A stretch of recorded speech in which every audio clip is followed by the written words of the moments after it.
못했던 일들 때문에 학교 생활에도 많이 변화가 있었고, 우리 친구들 방학도 원래는 벌써 해야 되는데 이제 방학이 다음 주로 다가와서 정말 다행인 것 같아요. 여름인데 건강 조심하세요.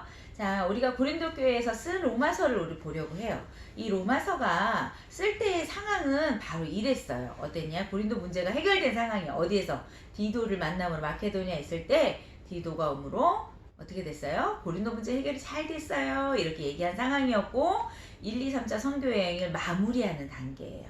그리고 헌금을 걷어서 이제 어디로 갈 거냐면 예루살렘으로 갈 예정이고요. 예루살렘 갔다가 거기서 어디로? 로마로 갈 예정인 거예요. 그래서 로마로 갔다가 이제 어디로 갈 거냐? 스페인, 스파냐, 스페인으로 갈 계획이에요. 그런 말씀에 대해서 로마서 15장 28절에 그 자기의 계획에 대해서 얘기하고 있어요. 근데 뭐 이 로마서를 쓰는 편지의 목적이 있었어요. 우리가 편지를 쓸 때는 사랑하는 사람한테 자기의 마음을 주려고 쓰는 것처럼 로마서도 로마인들에게, 이 로마 교회는 바울이 세운 교회가 아니라 이미 예수의 복음이 전해져서 로마 안에 있던 유대인들을 통해 이루어져 있던, 그러니까 세워져 있던 교회거든요. 그래서 로마서를 쓰는 편지의 목적은 뭐냐면 로마 사람들에게도 내가 깨달은 복음을 전해주고 싶은 거야. 마이가스페.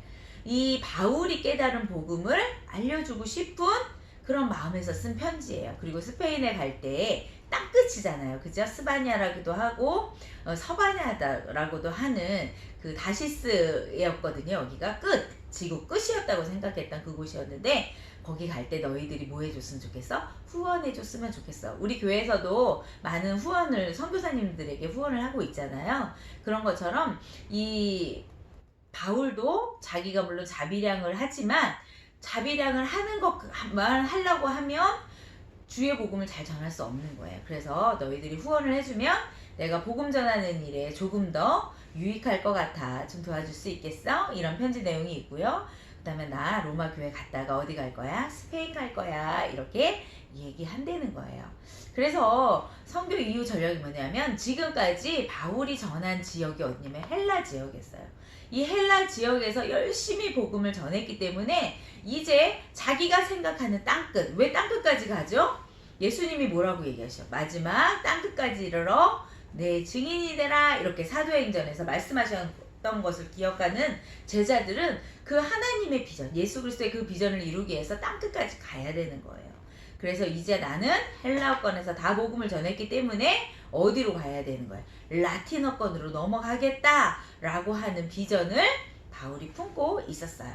자, 그러면 우리가 이제 고린도 전서를 기록한 이후에 어디로 가고 다시 에베소를 떠나 두로아에 갔지만 마음이 편치 않아 복음 못 전했고 마케도니아 디도 만남으로 아이고 잘 해결됐네. 그래서 고린도 후서를 써놓을 때 위로 썼다 그랬죠? 그래 보내놓고 자기는 복음을 조금 더 전하다가 어디로 내려가요? 고린도 지역에 내려갔어요. 그리고 고린도 지역에 내려갔더니 겨울인 거예요. 원래 바다로 통해서 가려고 했거든요. 바다가 얼으니까 갈 수가 없었어요. 그래서 거기서 과동하는 3개월을 있으면서 쓴 편지, 그게 바로 뭐냐면 로마서예요. 그러니까 로마서는 몇 차 때 쓴 편지예요? 3차 때. 우리 친구들 꼭 기억하셔야 돼요. 자, 그러면 우리가 로마서 내용을 보면 아주 간단하게, 우리 친구들이 로마서를 쭉 보려고 하면 어렵거든요. 그래서 저는 아주 간단하게 정리를 한번 해봤어요. 그래서 로마서 내용은 뭐냐면 핵심은 예수 그리스도예요. 예수 그리스도로 말미암아 뭘 받는다? 구원을 받는다. 이 신칭이 우리의 행함이나 율법을 통해서 구원을 받는 게 아니라 오직 예수 그리스도로 말미암아 우리가 구원받는다고 하는 그 믿음의 구원, 이 신칭이, 이게 로마서의 핵심이에요. 그 복음을 뭐 해주고 싶어? 전해주고 싶은 거예요. 어디 교회에? 로마 교회에. 그래서 하나님의 의, 믿음으로 말미암은 의가 나타났다, 이렇게 말씀하시면서 먼저 그렇게 구원을 받으려니까 우리가 어떤 자세부터 시작돼야 되는 거야? 우리 모두가 뭐다? 죄인입니다. 유대인뿐 아니라 누구도, 이방인도 다 죄인입니다. 이렇게 시작하는 거예요. 죄인이어야지만 구원을 받잖아요. 그쵸? 나 원래 의인인데 내가 의인이면 구원받을 필요가 없거든요. 그래서 바울은 얘기하는 거예요. 우리 모두가 죄인입니다. 그래서 율법의 행위로는 하나님 앞에서 의롭다함을 얻을 수가 없어요. 여러분들이 가장 좋아하는 아브라함도 믿음으로 구원받았어요. 구원은 오직 믿음으로만 받는 거예요. 그러므로 구원받은 그리스도인들은 이제 어떻게 살아야 되느냐?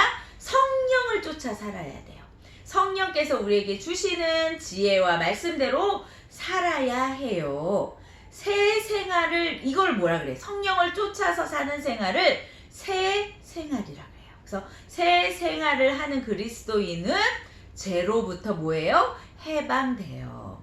자, 율법으로부터 해방되었고 이제부터는 죄와 뭐 해야 돼? 싸워야 돼요. 그런데 우리 혼자 싸우는 게 아니라 누구와 같이? 성령 하나님과 같이 싸워야 해요. 자, 성령께서는 구원의 완성을 이루게 하시는 분이십니다. 왜냐하면 우리가 이 땅에 사는 동안 사탄은 계속해서 우리를 어떻게 공격해요. 하나님의 자녀로 살지 못하도록 계속 언제부터? 아담 때부터 했잖아. 아담에게도 하와에게도 사탄이 공격해서 그들이 졌잖아요. 그렇죠? 그런 것처럼 그때만 그런 게 아니라 지금도 이 땅에서도 계속 그렇게 하기 때문에 우리가 구원의 완성이 되려면 어떻게 해야 되는 거야? 성령을 따라 살아갈 때 우리가 구원의 완성을 얻을 수 있다. 그러면서 영원한 하나님의 나라가 완성되듯이 언제 완성돼요? 지금은 ing, 진행형이야. 하나님의 나라의 진행형이라 그러면 이게 완성 시점이 언제예요? 예수 그리스도께서 다시 이 땅에 오실 때. 맞죠? 그때 새 예루살렘에서 하나님의 나라가 완성되시거든요. 그렇게 완성되듯이 개개인도 구원의 완성에 이루어져야 된다고 말. 이게 바로 뭐예요? 성화의 단계에서 영화의 단계로 가는 거예요. 근데 이거를 우리가 혼자 가는 게 아니라 누가 도와주셔서 간다고 말씀하시는 거냐면 성령께서 도와주신다는 거예요. 그래서 우리 친구들 예수님도 계속 뭐라고 해요? 너희가 성령의 기도, 성령께 기도하고 성령께 구하면 그분이 너희가 세상 끝날 때까지 함께 하실 거야 라고 말씀하셨다는 거예요. 그런데도 이들에게, 이 유대인에게 있었던 가장 큰 건 뭐냐면 율법이라는 거였어요. 율법. 조상 대대로 내려오는 그 율법을 통해 이들은 자기들의 하나님 백성이 되었고 하나님의 백성으로서 살아가는 방법이라고 생각을 했어요. 그런데 지킬 수 없었거든요. 그래서 율법으로 구원받는다고 강조하는 유대인들을 걱정하는 거 바울이. 여러분, 우리는 행위로 구원받지 못해요. 아무리 착한 일을 많이 했어도 예수 그리스도를 믿지 않으면 구원받을 수 없어요. 그런데 이들은 뭐예요? 내가 율법으로만, 나의 행위로만 살아도 나는 구원받는다고 생각하는 거예요. 그래서 바울은 얘기해요. 행위로는 구원받을 수 없어요. 이렇게 얘기하는 거예요. 자, 이스라엘과 전 인류에게 임할 구원의 날을 그러면서 대망하는 거예요. 이 날이 언제? 예수께서 다시 오실 때. 자, 이런 말씀도 있고요. 그 다음에 계속해서 바울은 율법을 지키지 않아도 된다는 도덕 폐기론자들의 오명을 쓰고 있다는 사실을 알고 있어요. 그러나 실상은 우리는 성령을 따라서 살기 때문에 도덕보다도 더 추월하는, 더 넘는 거룩한 새 생활을 우리는 한다는 거예요. 그래서 아마 로마교회에 잘못된 자기 프로필이 있었기 때문에 이런, 나는 율법을 폐기하는 자가 아니라, 예수님도 뭐라 그랬어요? 율법을 나는 폐기하러 온 게 아니라 완성하러 왔다 그랬거든요. 그러니까 성령이 인도하는 삶은 세상에서 얘기하는 도덕적인 삶보다 훨씬 더 거룩하고 훨씬 더 높은 생활 수준의 삶을 얘기하는 거거든요. 그래서 우리는 이제 성령을 따라 살아야 돼요 하면서 얘기해요. 그러면서 마지막에 자기 주변에 있는 상황에 대해서 얘기해주고 마무리하면서 동역자를 챙겨요. 그러면서 마지막 절에 보면 이 편지를 누가 가지고 가냐면 베베라고 하는 여자 성도가 가지고, 동역자가 가지고 왔거든요. 그래서 너희가 이 편지를 베베에게 보냈는데 잘 뭐 했으면 좋겠다, 대접해 주었으면 좋겠어 라고 하는 얘기도 이 로마서의 마지막으로 기록하면서 내 옆에 누가 있고 모두가 인사해. 여기서 특별히 누가 인사해야 되겠어요? 브리스길라, 아굴라가 인사해야 되겠죠. 왜냐하면 이들이 어디에서 왔다 그랬어? 로마 교회에 있다가 쫓겨나서 고린도 지역에 와서 그때 바울을 만났었잖아요. 그래서 아마 바울도 이 브리스길라와 아굴라를 통해서 이 로마 교회에 대해서 얘기를 들었을 거거든요. 그래서 그들에게 또 같이 인사하면서 끝나는 편지가 바로 이 로마서예요. 자, 그럼 우리 친구들 한번 생각해 볼까요? 구원은 행위로 받는 게 아니라고 했어요. 그럼 구원받은 사람은 어떻게 살아야 될까? 내 마음대로 살면 될까? 우리가 구원받았어요 라고 하는 말은 이제 내 안에 누가 같이 사시는 거예요? 예수 그리스도께서 같이 살아요. 그러면 내가 왕이 아니고 누가 왕이에요? 하나님이 왕이에요.